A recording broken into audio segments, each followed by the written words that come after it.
If any of these haven't happened to you yet, please don't wait until it happens to you to learn this lesson. It's not anti-feminism to say that women need others. Just learn from me, take the lessons and go. Take it and go.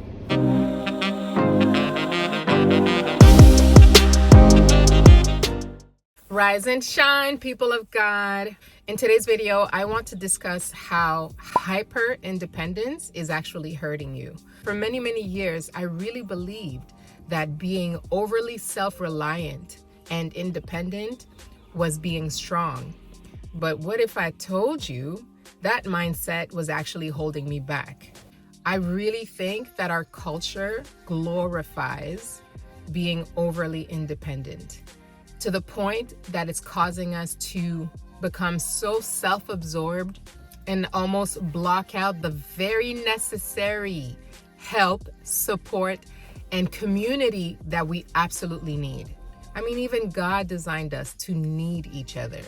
We're independent by nature. We are social beings. And so especially the myth of the independent woman, I call it a myth for a reason.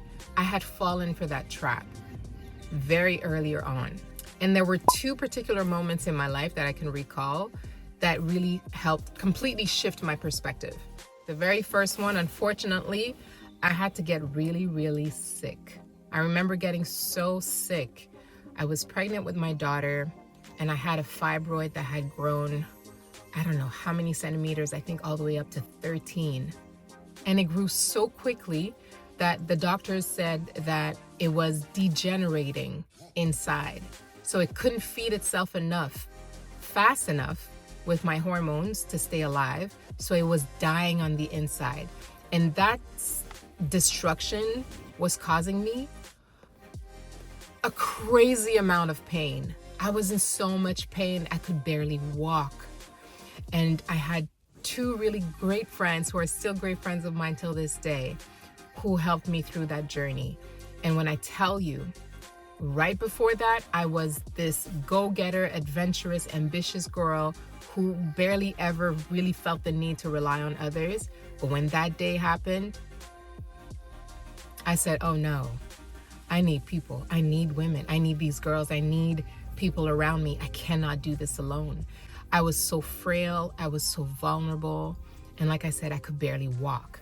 When the pain started, I remember having to call my friend to pick me up in the middle. I think it was very, very early morning, like 5, 6 a.m. And she drove me to the hospital that day. And that's when they told me that my fibroid had grown into this gigantic size. And all they could do was give me pain medication.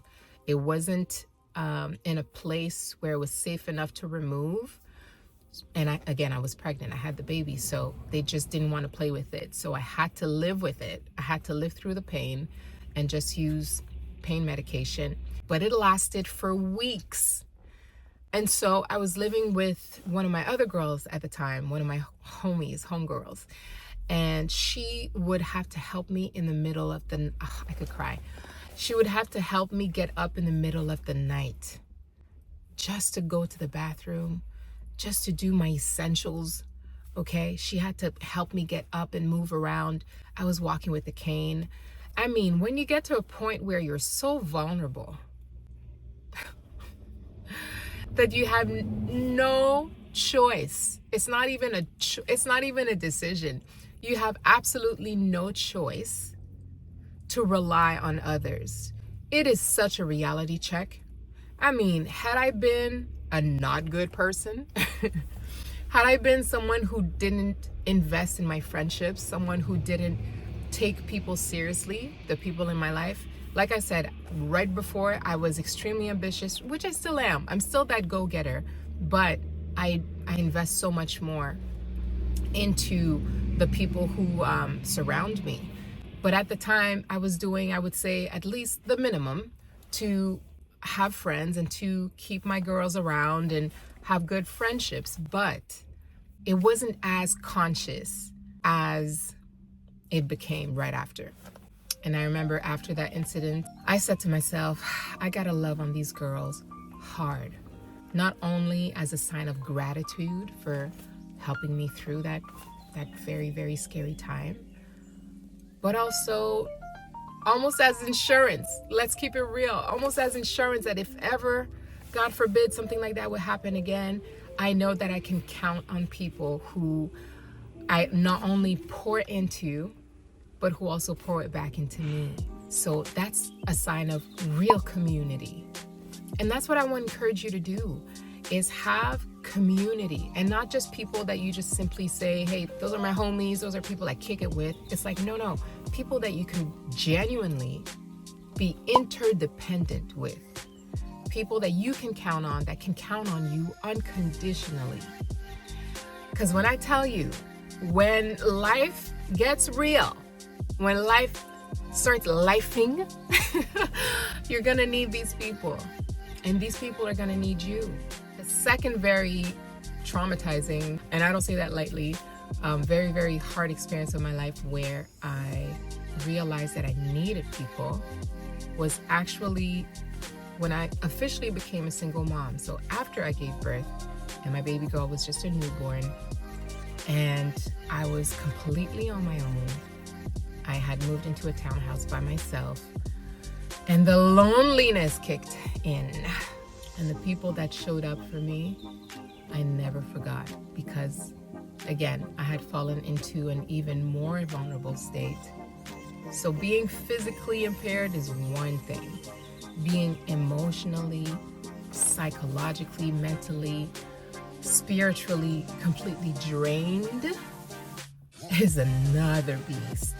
And that's when I also realized, again, that I really need community. I need my tribe. I need people that I can call in the middle of the night. If they don't answer, at least they'll call me right back when they get it. If I needed someone to just come and watch my daughter just for a couple of hours, I knew who to call. So just that alone, I could never forget. I could never forget how having a tribe of solid individuals who actually care about my well-being is crucial. So I'm done. I'm done being independent. I think I've been done for a while. Again, I really believe in interdependence. It's a myth that women need to do everything on their own and just be the star in their own show. It's like, yeah, I am all about confidence. I'm all about Godfidence. But don't get it twisted. When it comes down to it, when life starts lifing, you're gonna need people. And especially as age goes up, you're gonna become more and more vulnerable in a way. You are going to need any type of assistance that you can get, because it gets very lonely the higher you climb the ladder, whether it's financial ladder, whether it's age ladder, whether it's a spiritual ladder. Wherever you go, when you're aiming up and you're growing and thriving, it gets lonelier and lonelier because there's less and less people who are evolving and growing with you. So keep that tribe solid. You don't necessarily have to keep it super small, at least one or two hands, of people that you can definitely think of calling again when life happens. But I encourage you to consciously and intentionally invest in those relationships, in those connections. Make time to check in on them. And I say make time for a reason. You don't find the time. No, you make the time, because we all have 24 hours in a day, all of us. Make the time to not only spend in person with the people that you can count on, but also checking in regularly and sending them some love, man. Let's do that. Let's do that more. We need each other, man. We need each other. Let's stop lying to ourselves. Let's stop believing the society lie that we don't need each other, that you only need yourself. That is a lie from the pit of hell. Especially women. It's not anti-feminism to say that women need others. The strong, independent, especially strong, independent Black woman, I'm done with that. I'm so done with that. We need people much more than we'd like to admit. And again, sickness and motherhood, being any type of vulnerable position will teach you this quickly.